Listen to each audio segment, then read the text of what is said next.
You know what blows my mind? We keep hearing that we're in this big AI arms race with China, but on actually protecting people from AI, China is ahead of us. Not on democracy, not on free speech, but on basic protections for regular people. Let that sink in. We've been sold this story that if the US slows down to regulate AI, we lose to China. But while our politicians posture and hold panels and put out feel good executive orders, Beijing has been quietly shipping binding rules that give their citizens more concrete rights than we have here. Is that terrifying? Yes. Is that also embarrassing? Absolutely. Let's start with deepfakes. In China, they already have national rules for deep synthesis and AI virtual humans that say you can't just spin up an AI copy of someone's face or voice without consent. They're requiring labels and watermarks on AI generated media. If you build tech to strip those watermarks, that's illegal. Meanwhile, in the US, deepfakes are exploding. Fake nudes, fake politicians, fake everything. And we're patching it state by state while people, including kids, get hurt in the meantime. So, yes, in 2026, the country we love to criticize for surveillance is giving people more protection from AI impersonation than we are. It gets worse. In China, there's a national rulebook for recommendation algorithms. Your TikTok style feeds, your personalized content. People there literally have a legal right to turn off personalization and switch to a non personalized feed. Platforms have to file their algorithms with regulators, explain what they do, and they're not supposed to use them for things like hyper exploiting gig workers or pushing addictive content without limits. Here, we mostly get trust us, we're adding some safety features and an endless feed engineered to our own attention and our kids' attention with almost no equivalent federal protections. How is the free world behind on that? China also has an actual binding national regulation just for generative AI, the stuff like ChatGPT style systems and image generators. They force providers to review training data, respect IP and personal information, set up complaint channels to fix false information, and keep logs so they can trace harmful outputs back to specific systems and providers. And regulators can demand changes, restrict features, or shut services down if they're not safe enough. In the US, we've got maybe some voluntary commitments, guidance documents, and the hope that maybe the FTC or some court will clean up the mess after people get hurt. We are literally move fast and praise someone who's later in the safety conversation. Here's the part that really gets me.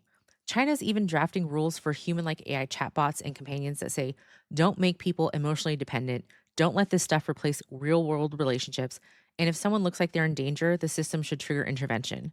They're also working on rules that force AI firms to add time limits and guardian consent for kids using certain AI services. Meanwhile, in the US, we've already had cases of people spiraling after forming intense parasocial relationships with AI friends, including tragedies. And our policy response is basically, wow, that's concerning. Let's hold another hearing. So when you hear, we can't regulate AI or China will win, ask yourself, win what exactly? Because right now, China is racing to dominate AI and it's shipping concrete protections against deepfakes, manipulative feeds, unsafe generative models, and predatory AI companies faster than we are. I'm not saying we should copy China's model. It's deeply intertwined with censorship and state control. But if the authoritarian state is doing more to shield its people from some AI harms than the so called leader of the free world, that should be a wake up call. This isn't just an AI arms race, it's a values race. And on protecting actual human beings from AI abuse and exploitation, we are absolutely not winning. And this isn't just about deepfakes and dopamine hacking feeds, it's about people's jobs. In China, courts have already ruled that you cannot just fire a worker and say, sorry, AI can do your job now and call it a day. In one recent case, a tech worker managing AI outputs was demoted with a massive pay cut and then fired when he refused. But the court said no, AI adoption by the company doesn't automatically justify terminating his contract. Judges there are basically telling companies you can't hide behind AI as an excuse. You have to look at retraining, reassignment, and you can't treat we installed a chatbot as a magic get out of labor law free card. Now, compare that to the United States. Here, we already have entertainment workers, call center agents, copywriters, and gig workers being told outright, we're automating this. Our protections are patchy. A little bit of union power here, a little bit of discrimination law there, but no clear national rule that says you cannot fire people just to replace them with AI. So again, somehow the country we're supposedly racing in AI is the one where courts are stepping in and saying you can't replace humans with AI quite that casually, while our workers are mostly being left to fend for themselves. We're told we have to let the market do whatever it wants with AI or China will beat us. But China is already drawing the lines on deepfakes, on manipulative feeds, on unsafe generative AI, and now on using AI as an excuse to fire people. If an authoritarian government is doing more to say you can't just replace humans with machines overnight than the so called leader of the free world, that's not just policy failure, that's a moral failure. And if you're thinking, well, I don't work in tech, AI is not going to affect me, then this part is for you. Because people say that to me all the time. They say, I'm a teacher, or I work in healthcare, I'm in retail or hospitality, I drive for a living, so why should I care about AI policy? Because AI isn't just about coders and Silicon Valley. AI is already sitting between you and the things you care about most. It's between you and your paycheck in the scheduling software that decides who gets sent home early and whether your job is too expensive compared to a chatbot. It's between you and your housing and the tenant screening tools that landlords use to decide if you get the apartment or some black box score quietly flags you as high risk. It's between you and your healthcare and the systems deciding which patients get seen first, which treatments get approved, and what your premiums look like.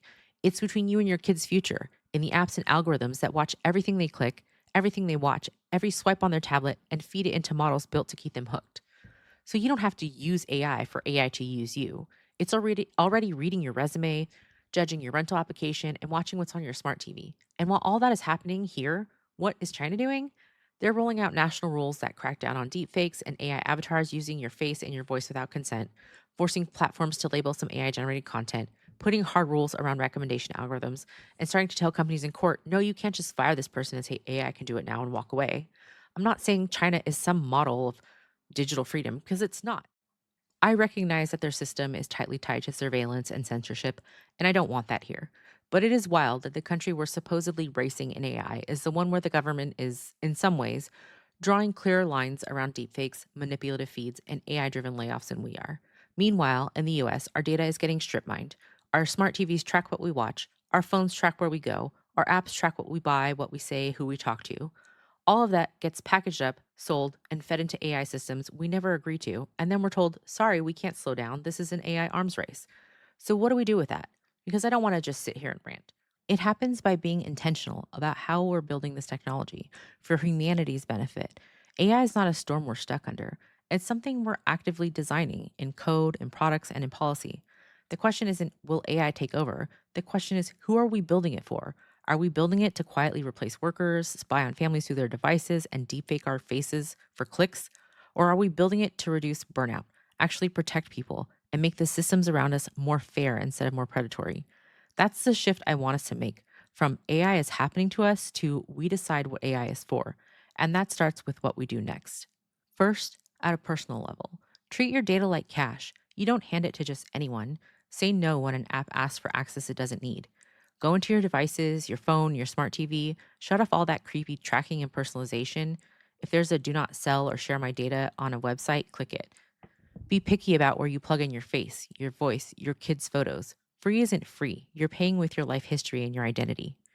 Second, collectively, we have to get loud about the basics we expect, because historically, when we've made changes, it's because we've gotten loud about it. The right to say, don't use my face, my voice, my kid's image to train your models or generate content. The right to say, you can't fire me just because you bought some software. If you bring in AI, you must also invest in retraining and redeploying humans.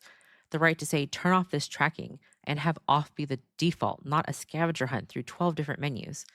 That also means supporting laws and candidates that actually talk about data rights and AI safety. It means showing up in public comment periods when new rules are proposed.